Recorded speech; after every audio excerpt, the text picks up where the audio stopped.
Hello, good morning, welcome to Cyprus, welcome to INAPA, and most importantly of all, welcome to Big Mouth, my channel. Right, full disclosure, I'm a massive dceu fanboy. I fell in love with Superman in Superman the movie when I was about a 12-year-old boy, so I'm very biased, although I have every MCU film. So what we're going to do is compare some MCU and DCEU films. Yes, I know the MCU is very popular. It's made a lot of money. Critics and pundits and bloggers love it.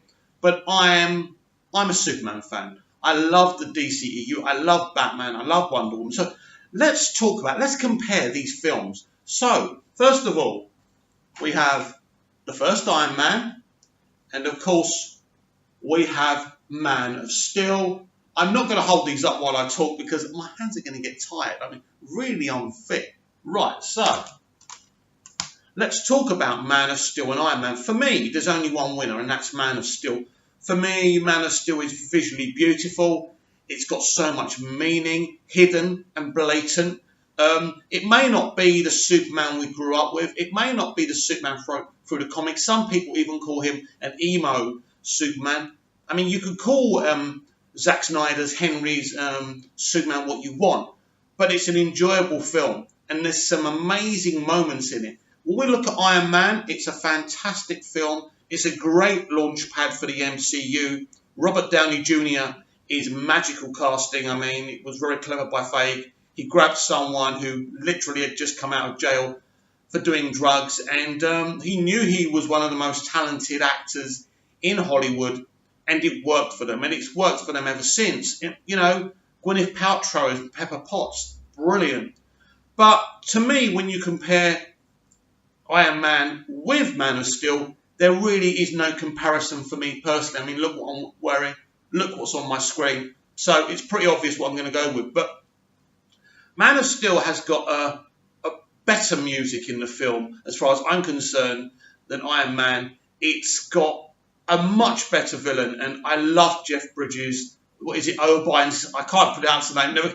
It's O'Brien Stain, or however you say the name, but I'm a big fan of Jeff Bridges. I've followed his career all my life. But for me, Michael Shannon, whose career I didn't follow before Man of Steel, is probably my favourite villain in a superhero comic book movie.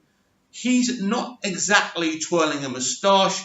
This guy means business. He wanted to save Krypton because before he started killing the council and everything and trying to create his own Krypton and, as he says, get rid of the weak ones and just keep the strong ones alive, he was the hero of Krypton. He was literally the Superman of Krypton. And him and Jor-El are like that.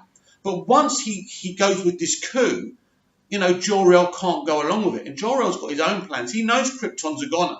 And all he cares about is making sure that his son is safe. And so kind of the artificial Kryptonians inside, that he puts inside his son, can have a life on Earth.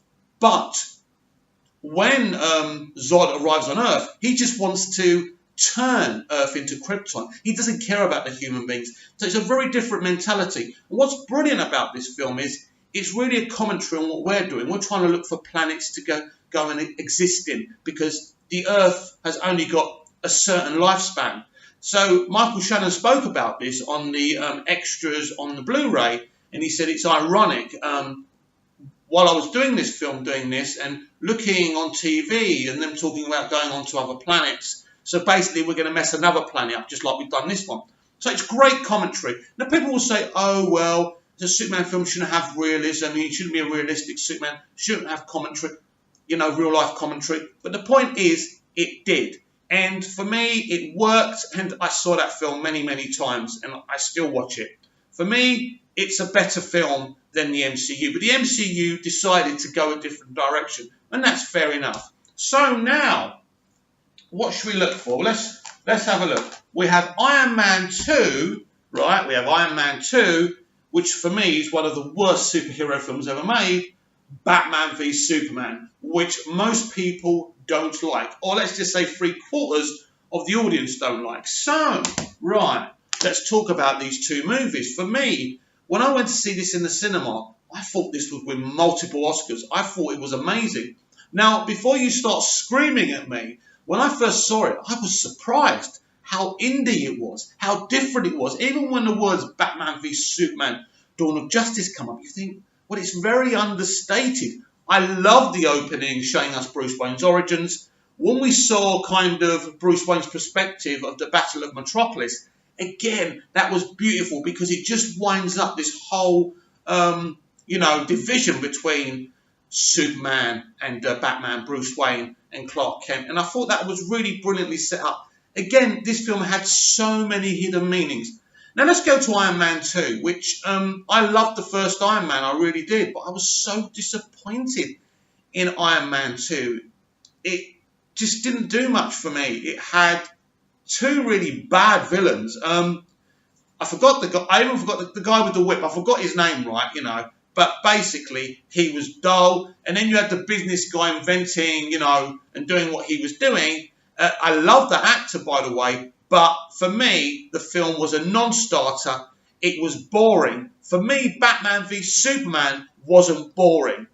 It had, as I say, it had hidden depth. It had this kind of, it gave you a real reason why these two guys were opposed against each other. And in the background, you've got Lex Luthor in the way he should be, in the background, pulling the strings. Would I have cast Eisenberg as Lex Luthor? Never. It was up to me. Michael Rosenbaum would have been back as Lex. End of. Or the guy who plays Kingpin in a Daredevil Netflix series. Definitely, he would have been my choice. So it's not the way I would have went. But for me, Jesse Eisenberg is one of the great actors of this generation. And we've seen his performances in the indie films he's made. And at the end of the day, if you're sitting there laughing, go and watch him to see what a fabulous actor he is. I thought he was brilliant. Now, he may not be the visual Lex Luthor we all wanted, but he did a good job. And Gal Gadot's introduction as Wonder Woman was brilliant, and it really worked, and I thought it was brilliant. I loved Doomsday, by the way. I loved the fight. It was really emotional. And Superman's sacrifice really made this Superman story. Unlike what most people say, that this was Batman's story, but it was about a coming together, a clash. It wasn't about just this fight. Now, that's how they marketed the film, and that was Warner Brothers' mistake. If they were honest and told us what kind of film this was, from the marketing, then I think a lot more people would have embraced it, like they embraced Logan, because we knew what we were getting. So what we got next, before I run out of space?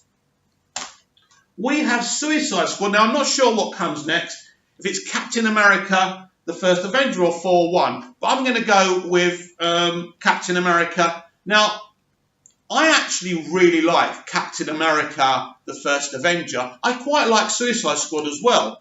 But I would admit, even as a mad DCEU fanboy, I loved Captain America, the First Avenger. Now, many MCU fans and Marvel fans don't like that film. I thought it was a great introduction. Chris Evans kind of reminded me of a young Christopher Reeve playing Superman in Superman the movie. He really played it so well. You really believe that this is a pure good guy that just wants to help. And it was beautiful. So I really loved that film. Now, Suicide Squad had its issues. The Joker should have blatantly been the villain of this film. But that doesn't mean Jared Leto isn't a great Joker. I actually enjoyed the film. I thought Will Smith was brilliant as Deadshot. Margot Robbie as Harley Quinn, brilliant. I really liked the film, So I'm not going to sit here and pretend I don't like Suicide Squad. I think it's a good, solid addition, and it did what it needed to do. But ultimately, between those two movies, I will admit I prefer the MCU movie, Captain America, the First Avenger. I'm really running out of time because they won't let me upload more than 10 minutes. So what we got? Wonder Woman. We got Wonder Woman and Thor, the first four, right? Let's cut the crap here. Wonder Woman is the better film. Gal Gadot's brilliant. It was well written. It was well directed. The musical score was beautiful. Chris Pine was a great supporting actor with Gal. It worked. Thor is, again, I quite like Thor. It's a good, okay movie, but there's not much personality there. It just goes through the motions for me, and that's it. That's what the MCU do. They give you something, it's finished, you forget about it. But you'll never forget Wonder Woman. So that's what I think of those films. But what do you think? Are my comparisons wrong as far as you're concerned? Tell me what you like the best. Your favourite MCU films, your favourite DCEU films. Tell me your opinions. Thumbs up, thumbs down, whatever you want to do. Keep it DC.